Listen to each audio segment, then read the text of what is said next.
So NAMPOA, as I mentioned, is an association of oil and gas operators in Namibia.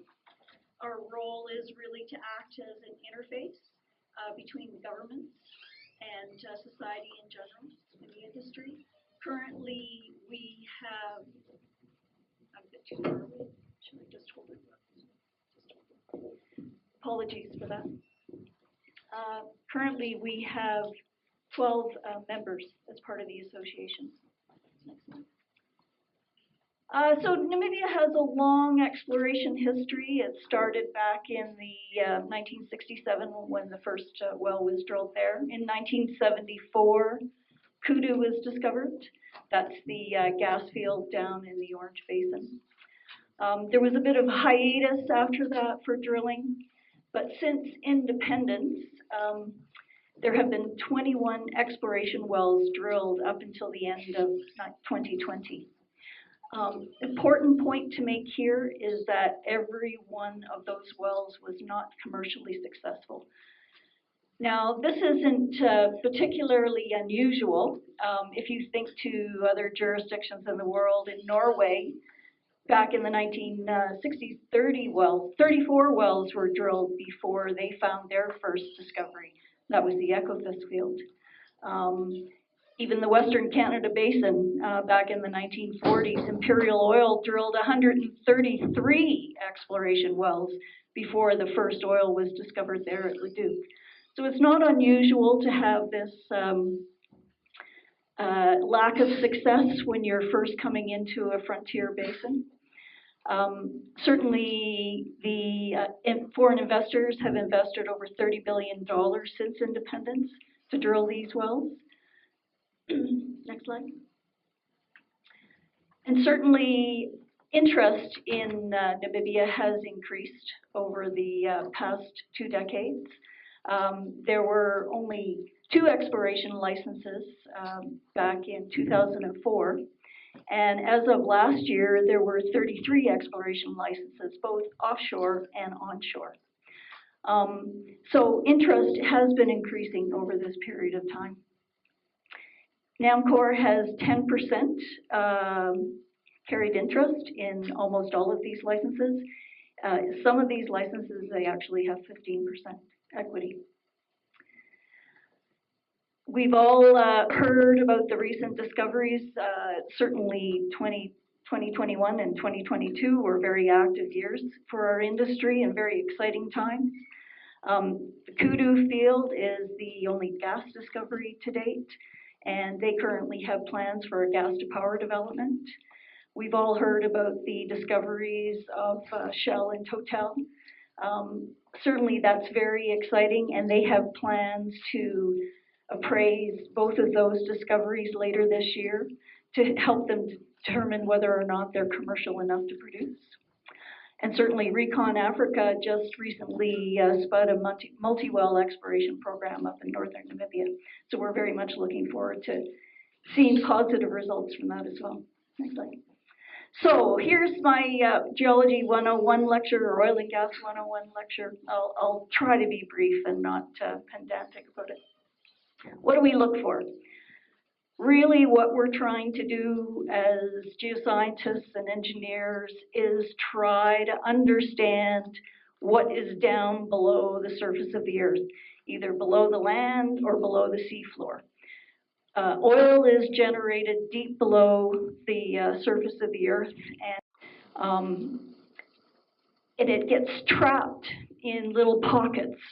So what we're trying to do as explorationists is figure out where those traps are, if we have adequate seal to hold the fluids, if it's oil, if it's gas, if it's water, if it's good reservoir rock so that we can produce out of it. The important thing is that this is not easy. It's very technical, very complex, and it's well known that 8 out of 10 exploration ventures fail. So it's not for the faint of heart to go into this. You're more likely to fail than you are to succeed. So the first step in exploration typically is to go out and shoot seismic. Seismic is just essentially sending out pulses of sound and you measure the time it takes back as it hits the different strata or layers of rock underneath the ground. You then take all of that data and put it through very complex computing algorithms and process it to create what we call our seismic sections. Then our geoscientists interpret that seismic. And again, they're looking for these things like traps and whether there might be hydrocarbons present. A seismic survey can take, 2 to 6 months to complete, and the processing of that data can take anywhere from 6 months to well over a year. So it does take quite a bit of time. Next slide. Next slide. So you've collected your seismic, you've interpreted it, you think you found something that might be prospective to drill. So you go out and you prepare to do an exploration well. Key thing is the only way to know whether or not you have oil and gas is you have to drill a well. That's the only way you can figure that out. And it's also important to know that it's seldom the first well that you drill that tells you whether you have something economic to produce. The first well will tell you whether you have oil or gas, but you often need to drill further wells in order to be able to tell whether it's economic or not. So there's many different types of wells. There's the exploration wells that you're trying to discover if you have hydrocarbons there. There's appraisal wells. Appraisal wells can help tell you how much hydrocarbon is there, how long it might produce, and whether or not it's economic to produce. And then the production wells are once you've decided you're going to develop the resource, these are the wells that actually produce the hydrocarbons. So, okay, so you've done your appraisal, you've figured out that, you can produce this field for 20, 40 years, you've got something economic to do, and then you can go ahead and make a decision to actually develop the resource. This is where the real significant dollars come in. The oil and gas industry is capital intensive on a scale like no other industry. Some of the discoveries down in the Orange Basin could take upwards of $150 to $200 billion for that one development. So it's not for the faint of heart to get into this. And then, so you're really at the final stage, you've done your development, you've invested in all your facilities, got them up and running, and then you can actually start creating revenue.